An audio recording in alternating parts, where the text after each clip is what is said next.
राति 12टा समय हेइथिला। चारिआडे घन अंधार। सेतिकी बेले बंटी कामरू घर को फेरुथिला। ए रास्ता केते अंधार हेइची, आज बहुत डेरी हे गला।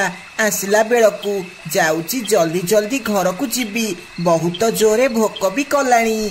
एमिति कही बंटी सही बाट देई जाउथला। सेतिकी बेले जोर बेगरे गोटे ट्रैक्टर आसे, आउ बंटी पाखरे उडेई की नहीं की जाए। अरे बाप रे, ये केते जोरे गाड़ी नहीं की गला। जदि मो देहरे बाड़े हेइथांता ताहाले एते बेलकू मु मरी सारंताणी। से एमिति कही भाबुथिला बेले पुलिस गाड़ी ट्रैक्टर पीछा करी करी सेठाकू आसे। अरे भाई, तोर किछि हेइनिटी? तो देहरे गाड़ी बाजनिटी?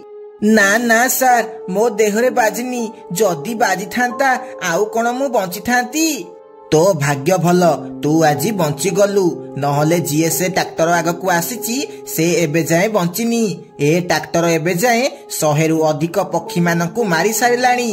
मु 6 मास हेला ए ट्रैक्टर पीछा कलाणी, किंतु मु ताकू धरी पारुनी। कुआडे गायब हे जाउची किछि जानी हेउनी। हे भगवान, तम जोगु आज बंची गली। तमर बहुत बहुत धन्यवाद। धन्यवाद घरे जाए की करिबू। जल्दी घर को जा, नहले से ट्रैक्टर पुणी थरे आसी पारे। जल्दी एठू पड़ा। एहा कही पुलिस सेठारु चली जाए। बंटी भी जोरे जोरे दौड़ी दौड़ी घर को पड़ाए। से घर को जाई सोईबाकू चेष्टा करे, किंतु ताकू जमारू निद आसे नहीं। ता आखि आगरे से ट्रैक्टर कथा खाली आसे। अरे से ट्रैक्टर तो मो आगरे पूरा थिला, किंतु से मो देहरे बाड़ेलानी काईकी? से साइड करके काईकी नेला? से पुलिस वाला तो कहूथिला ता आगकू जीए भी आसे से ताकू मारी दिए। ताहाले से मते काईकी छाड़ी देला? ना, किछि तो गोटे राज अछि। सकाळू जेतेबेले बंटी काम को जाउथिला, से देखिला रास्तारे 4टी पक्षींकर लाश पड़िची। आउ बहुत सारा पक्षी सेठारे जमा हेइछंती। अरे भौणी, एठी कोन हेइची? ए पक्षी मानकू किए मारिला? भाई, मु ठीक से जानिनी एमानकू किए मारिची, किंतु किछि पक्षी कहूथिले से माने ट्रैक्टर आवाज सुनिथिले। सेई ट्रैक्टर एमानकू चकड़ी दबारु मरि जाइछंती। ए सबु केतेटा समय रे हेइची? बाबू, आमे तो राति रे काम करिके आसी सोई पडुचु, हेले किछि पक्षी कहूथिले ए सबु राति 12टा रे हेइची। से माने एमिति कथा हेउथिला बेले पुलिस गाड़ी सेठाकू आसे। अरे कोन हेला? एठी कोन कथा बार्ता चलीची? नाई सर, किछि नाई, मु काम को जाउथिली। ए भिड़ देखिकी एठी रही गली। अरे तू तो सेई काली राति रे देखा आइथिलु, आउ तू आज भी एठी? मते तो ऊपरे संदेह हेउची। काली से ट्रैक्टर तोर किछि कलानी, आउ ए भिकारी मानकू मारी देला। कथा कोन? तते पुलिस स्टेशन को नेबाकू पड़िबो। नाई नाई सर, मोर कोन दोष? मु तो ऑफिस जाउछली, खाली भिड़ देखिकी रही गली। मु जाउची सर। एहा कही बंटी सेठारु चली जाए। सुने रघु, तू ए पक्षी उपरे नजर रखिबू। मते किछि गड़बड़ लागुची। यार से खूनी ट्रैक्टर सह किछि तो संपर्क अछि। बंटी बाटरे गला बेले से ट्रैक्टर कथा आउ से पुलिस कथा भाबी भाबी जाए। से दिन रात्रे भी ताकू निद हुए नहीं। से सेई कथा खाली भाबीबाकू लागे। अरे हाँ, मने पड़िला, लागुची ये सेई कुन्नी जिए तार प्रतिशोध नेबा पई आसीची। सिए ही सेई ट्रैक्टर चलाउची, आउ समस्तंकू मारुची। एहा कही बंटी राति 12टा जेमिति हेला सेई रोड पाखकू जीवाकू लागे। आउ सेठाकू जाई रोड मझरे ठिया हला। सेतिकी बेले सेही ट्रैक्टर सेठाकू आसीबाकू लागिला। से बंटी को देखी जोरे जोरे हॉर्न मारिबाकू लागिला, किंतु बंटी मझिरू हटिला नहीं। शेषकू से ट्रैक्टर सेठारे रहिला। आउ ता भितरू कुनीर आत्मा बाहरिला। बंटी, तू मो सामनारू हटी जा।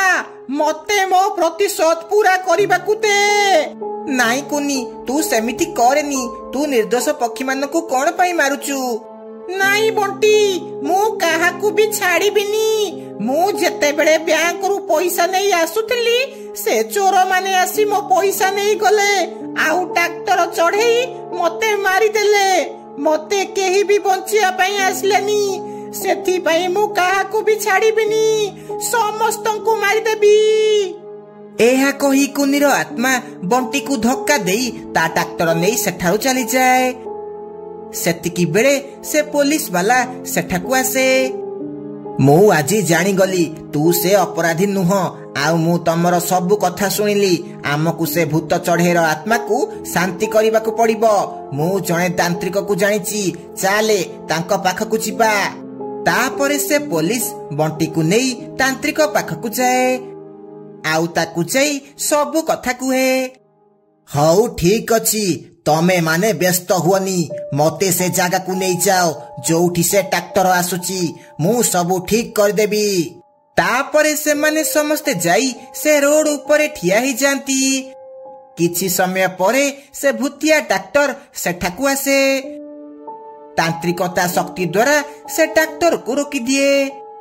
तापरे कुनीर आत्मा बाहर को आसे। मो रास्तारू हटी जा तांत्रिक नहले मु तते भी मारी देबी। तू मोर किछि भी करि परिबुनी तू पक्षी मानकू मारिबा छाड़ी दे नहले तते मु भस्म करि देबी। तू मते कोन भस्म करिबू मु तते मारी देबी। एहा कही कुनीर आत्मा जेमिति तांत्रिक को मारिबा को जाईची तांत्रिकता मंत्र शक्ति द्वारा ताकू गोटे बोतल भितरे बंद करि दिए आउ ताकू नहीं नदी रे भसई दिए। एहा देखी बंटी आउ पुलिस बहुत खुशी हुअंती आउ सेठारु चली जाती। सुंदरबन जंगल रे गोटिए मात्र पुराना नलकूଅ थिला। जंगलर पक्षी माने सेही नलकूଅरू पानी नहीं पिउथिले किंतु रातिए सेही नलकूଅ पाखकू केही भी जाउ नथिले काहेकि ना सेही नलकूअरे दुईटी आत्मा रहुथिले से रातिरे बाहरुथिले। अरे लुसी रानी तमे कोन पानी नेबनी आजी आस आस पानी नेब आस। अरे ए पक्षी माने बहुत चालाक हेई गलेनी एमानकू एमिति डाकिले आसीबेनी। तू गोटे काम करे तू रानी आवाज रे लुसी को डाके से निश्चय आसीबो। अरे लुसी ए लुसी पानी नेबुनी की आसे आसे पानी नेबू। लुसी निदरे सोईथिला से रानीर आवाज सुनी उठी पड़े। अरे लागुची रानी मते पानी नेबा पाई डाकुची जाउची जल्दी जल्दी पानी भरिबा को जिबी नहले नलकूଅ पाखरे पक्षी मानकर भीड़ लागि जिवो। लुसी समय न देखी बाल्टी धरी सेई नलकूଅ पाखरे पहुंची जाए। लागुची सकाळ हेबाकू आउ किछि समय अछि मु जल्दी आसी गली हौ आसीची जदी जाउची पानी भरि देबी। लुसी जेमिति कळ मारे कळ भितरु पानी न बाहरी रक्त बाहरे आउ से आत्मा बाहर को आसंती। अरे लुसी पानी नेबाकू आसीचु नौनु ने पानी मते छाड़ी दियो मु तमरो कोन दोष करिछि मते जीवाकू दियो मते छाड़ी दियो। अरे आमे तते कोठी जीवाकू मना करिचु जाउनु जा। नाई लुसी तू आजी बंची की जाई पारिबुनी। एहा कोई से माने लुसी को मारी ता मुंड अलगा करि दियंती आउ सेठारु अदृश्य हेई जांती। सकाळु सकाळु लुसीर लाश देखी पक्षी माने सेठारे जमा हुअंती।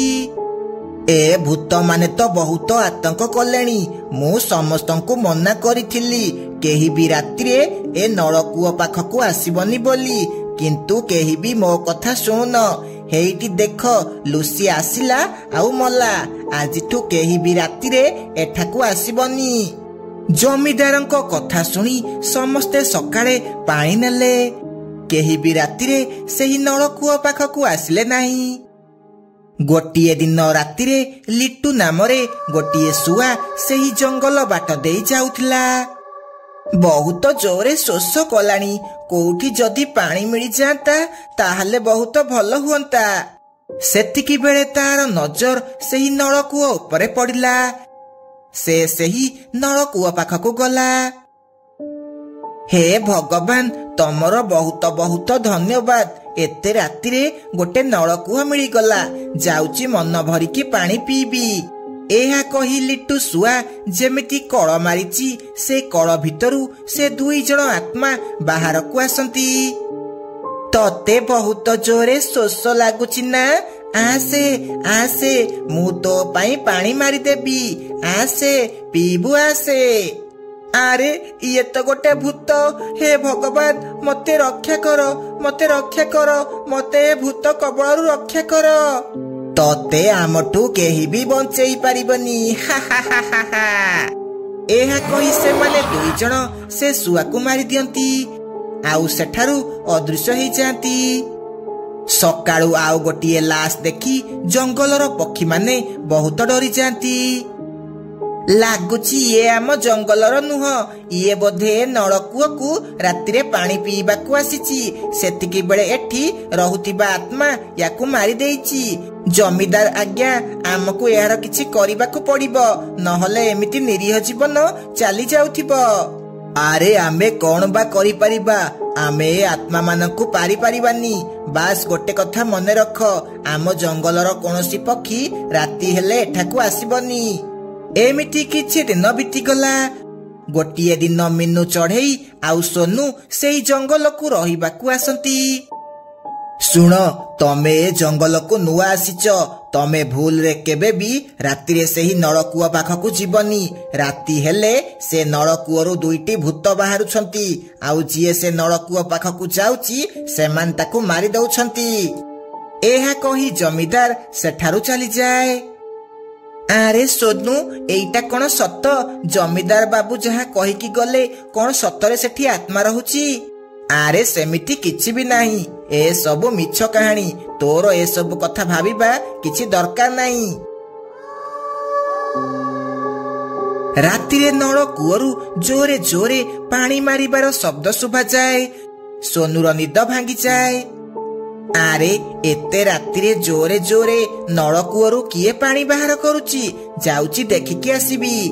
ଏହା କହି ସୋନୁ ସେହି ନଳକୂଅ ପାଖକୁ ଗଲା। ସେ ସେଠାକୁ ଯେମିତି ଯାଇଛି, ସେ 2 ଜଣ ଆତ୍ମା ବାହାରକୁ ଆସନ୍ତି।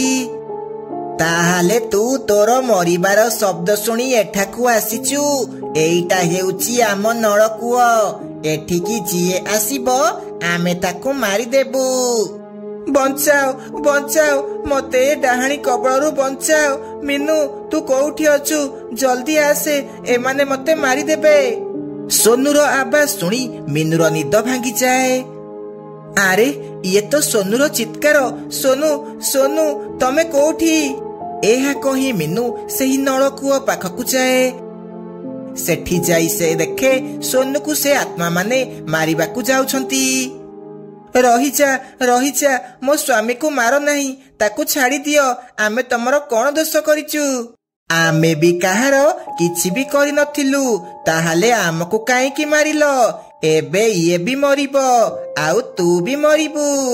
କୁହ, ତମକୁ କିଏ ମାରିଲା ଆଉ କାହିଁକି? ଆମକୁ ଛାଡ଼ି ଦିଅ, ଆମେ ତମର ସାହାଯ୍ୟ କରିବୁ। ତାହେଲେ ଶୁଣେ, ମୁଁ ଆଉ ମୋ ସ୍ୱାମୀ ଏଇ ଜଙ୍ଗଲରେ ରହୁଥିଲୁ।